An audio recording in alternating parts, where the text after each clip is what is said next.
Tarlac, halos boundary ng Hiruna Tarlac. So may titinigan tayo itong mango farm. Pwede siyang gawing resort or residential farm. So ito po yung property. Ayan, kung makikita nyo nakabakod na, pinapalitada. Naman ko lang kung itutuloy yung palitada. Pero sa drone ko yan, makikita nyo hanggang doon sa dike. Nakadikit din po siya doon ng konti. So siguro try kong puntahan doon, baka sakaling makita ko doon. So ito yung kanyang frontage. So may gate na. So sa ngayon wala pang kuryente, pero may kuryente na rito. May nawasan na dito, sir. May nawasan na rito. So ito may kuryente na, may internet, may nawasan na. So itong property wala pa na, sir. Pero may solar lights naman nakalagay. So plano ni sir na lagyan ng kuryente tsaka tubig. So 5,700, sir. More or less 5,700. So ito yung loob ng property. So naiwan ni sir yung susi. Pero mabaling ko siguro ikutan aji ko niya. Dapag nan siguro ta.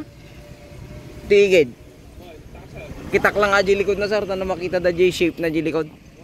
So ito manggam mano ato. 1, 2, 3, 4, 5, 6, 7, 8, 9, 10, 11, 13, 14, 15, 16, 17. 17 oh. 17 pieces. Ay, di kayo ni duwabay jay. 19. May 19 piraso. 19 piraso. Pwede nyo itong gawing resort, mga sir. So, bayan ng Paniki. Paniki, no sir? Paniki Tarlac, kaya no? Yun yung ganda ng kanyang view. So, benta rin yung bios, baka gusto nyo, mga sir. Tsaka yung Innova ko, bibenta ko na rin. Ayan, ganyan po siya. So, dadaanan ko lang dito, kaya lang puro ano pala to. Pero yung na-drone ko doon, naka-count kasi ng concrete post yan. Ayan, nakabakod ng concrete post yung dagdag ng property. So bali ito kasi 5,700 kasali yon. So sa drone ko na lang ipapakita. Basa pala dito, basa dito sa area nya. Siguro nagpatubig dito sa kabila. So ayun, sa kabila tingnan natin, baka sakaling pwedeng dumaan doon. 5,700, 6.5 million. So pag-usapan nyo na lang sa mga about ng mga legal matters like CGT at iba pa. Kung makakatawad kayo, eh maganda po. Kasi nakabakod na tong area, property, mga sir. Ay yun. So napakaganda ng property na ito. Nabasad jay, sir. Nabasad jay, nagpadanom da. Kita man ito. So dito tingnan natin kung pwede tayong mapuntahan dito at makita natin yung likod. At least makita po ninyo. Ay wala din, maano din. So sa drone lang talaga, papakita ko na lang sa drone, mga sir, mga dam. So ayun uli, ito ay bayan ng Paniki. So halos boundary ito ng Hiruna, no sir? 6.5 million. So meron siyang kubo, siyempre kasali na po siguro yan. Hindi na tatanggalin. Tapos naka-concrete post, or hindi siya concrete post sa likod yung bakod niya. Tapos ito naman konkreto talaga na papalitadaan ba to ng buser o ganyan na yan? Ay, habang malipay na ko, sir. Habang hindi pa nabibili, papalitadaan. So ayun, pag so at least nakita nyo po, pwedeng gawing resort ito. Dito yung mga cottage at mga parking area, pwede naman. Kapalitan mo muna, sir. Yung mapta. Sige lang, ay nakaalokot sa amin kaya. Pwede, sir, nakalokot. Pwede pala eh. Okay lang, sir, kasi nagngatod dyan eh, baka hindi tayo makakyat.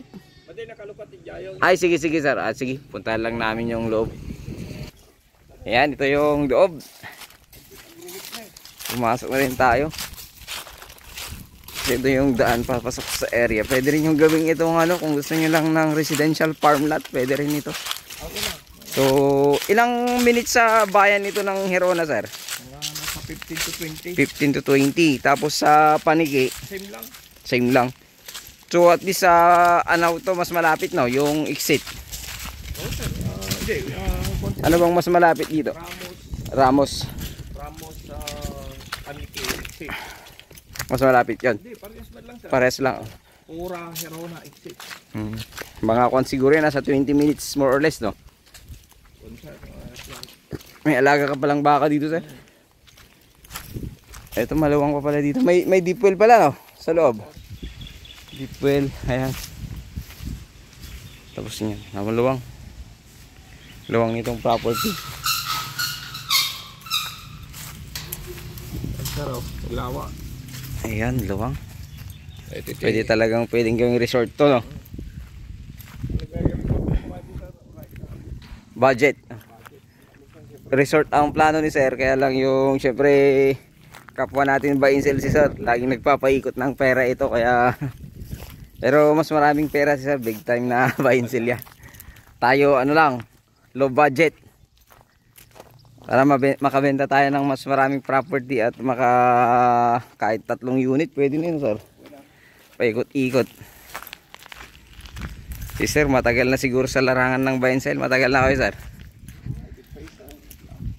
2014 na nag-start eh. Ito yung palabas nung ano. So ito yung concrete post na sinasabi ko, ayan. So hanggang diki yan. So parang naka back to back road din siya. Pwede kang bumaba sa dike. Oo. Ayan. Kami na po. Mataas itong ano, itong kwan naman. Itong ayan si sir, oh. Anong height mo sir? Eh nasa 5'11 ako eh. 5'11, di nasa 7 feet yan mahigit, no? Oo. Tingnan mo na sir, oh. Mataas, oh. So ayan, nakahanda na rin yung paglagyan ng mga ilaw. Yan, nilagyan lang ng 3 ilaw lang na solar lights. So ayun, bayan ito ng Paniki Tarlac. So from town proper 15 to 20 minutes. Parehas Herona at saka Paniki. So ayun, sana magustuhan nyo ito dito sa bayan ng Paniki, Pangasinan. Ayan po mga sir, ito po yung aerial view ng ating property. Kung makikita nyo po ay along Barangay Road, at the same time tulad ng nasa video ko sa baba, yun po ay meron ng nawasa, at the same time meron ng internet electric line. So marami na rin pong malalapit or bahay po dyan sir, mga madam. So ang kagandahan niyan ay parehas na malapit sa town proper ng Moncada at saka Paniki at Herona. So nung pinuntaan ko yung bayan ng Herona, halos wala po yung 15 minutes. So 15 minutes below sabihin na natin, kasi yung nasabi ng seller natin ay yun po ay nasabi niyang ganun po mga sir, mga madam. So ayan po yung kanyang property mga sir. Kung makikita nyo po, meron pong ano po sa likod, yung pinuntahan natin, meron pong gate doon at kapasilip natin para po makita ninyo mga sir. So pasensya na kayo, medyo inuubo pa po ako ngayon. Ay, hindi tayo masyadong nakaka-vlog. At least buti na nga lang meron tayong mga dating na i-vlog at unti-unti nating nire-vlog. So ayun, ito po yung kanyang shape dito sa side, ayan. So kung makikita nyo ay parang ano siya, parang nag-L, hindi, parang pahaba na parang umiwas lang kasi yung isang property mga sir.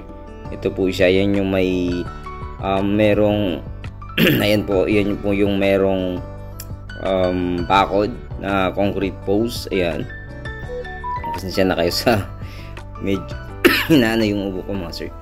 Ayan, ganyan po yung kanyang concrete post sa likod. Parang siyang may buntot sa likod mga sir.